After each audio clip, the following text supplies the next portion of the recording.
dark page in the annals of America has been written to the crack of an assassin's bullet. A nation mourns, the world grieves. The man who became 35th president less than 3 years ago is dead.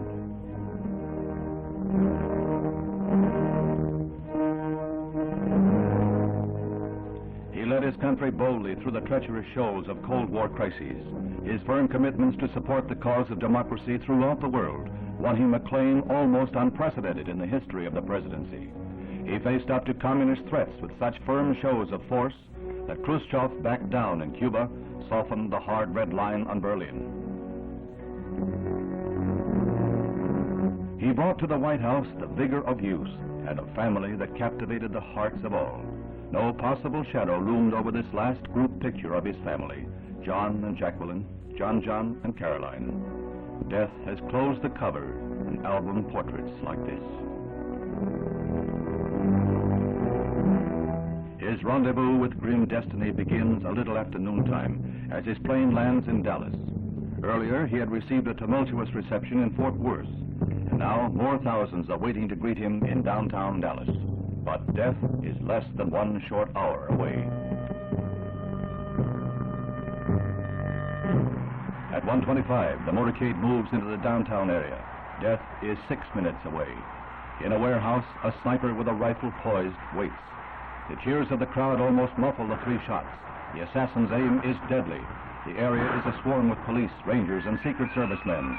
The murderer slips the net, but a few blocks away, a man is captured after he is reported to have killed a policeman. That man is a 24-year-old pro-Castro Texan who once sought Soviet citizenship. He is charged with murder. Meanwhile, the president had been rushed to a nearby hospital where life lingered as a waiting world prayed. A half hour later, he was dead, his life crushed like his wife's abandoned bouquet.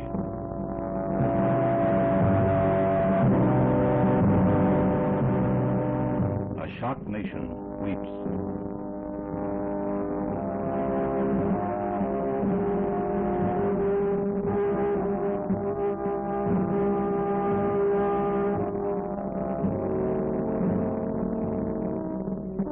Across the country, around the world, disbelief was the first reaction. Then a great outpouring of grief, shock, and revulsion. A proud banner is lowered. The empty White House is a symbol of this infamous mockery of American ideals of peace and freedom. Peoples of all faiths unite in prayer for the first Catholic to become president. The United Nations General Assembly joins in a minute of silent tribute to the man who fought so hard and valiantly for the ideals of this international body. The Iron Curtain was dissolved in the sincerity of their sorrow.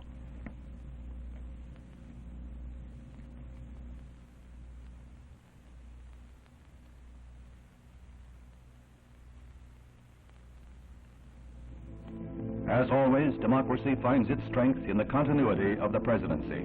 Lyndon B. Johnson becomes the 36th president of the United States, just 99 minutes after his predecessor's life had ebbed away. The widow, with stamina born of courage, stands bravely by the new president's side. Mr. Johnson accompanies the martyred president's body back to the Capitol, a Capitol still paralyzed by shock. Sad tasks are ahead. It is arranged that the president's body will first lie in repose at the White House. Then it will be moved to the rotunda of the Capitol for public homage.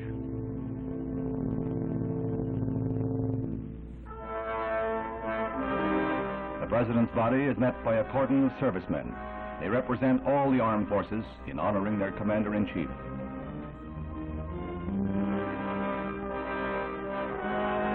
The widow, on the arm of her brother-in-law, remains a towering figure of fortitude through her long ordeal.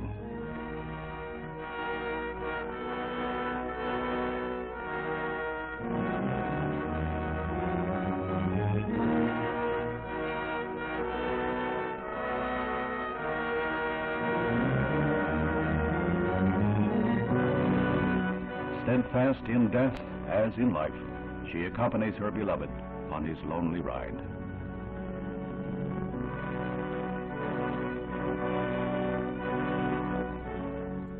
Then President Johnson and the First Lady leave the plane. Now, the Texan who has devoted his life to an energetic public career faces the burdens of office in days of foreign and domestic crises to keep burning the torch that has inspired a free world. With humility, the President of the United States harks to the future. This is a sad time for all people. We have suffered a loss that cannot be weighed. For me, it is a deep personal tragedy. I know that the world shares the sorrow that Mrs. Kennedy and her family bear. I will do my best. That is all I can do. I ask for your help and God's.